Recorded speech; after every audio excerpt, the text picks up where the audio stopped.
Till now, we have been only talking about LLMs which are trained on different text and these provide the answers to those prompts. They definitely provide a very smart answer, very quick, but these do not take any action. They do not perform any task.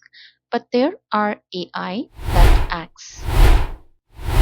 And these AIs which act are called as AI agents. They can perform very different types of tasks and they are set in that ways through a process called as workflow. These are the LLMs, but the difference is these are LLMs which can take action. Example, we provide a prompt to the model as book me a flight.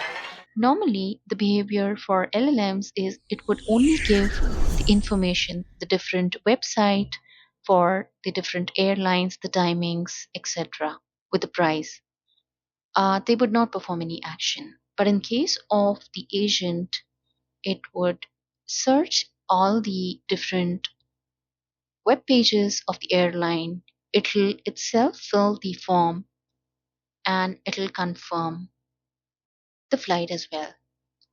These agents use something called as LangChain to perform these actions along with LLM and retrieval argument generation to work. So, in total, the LLM is just the brain, but the AI agents, along with this brain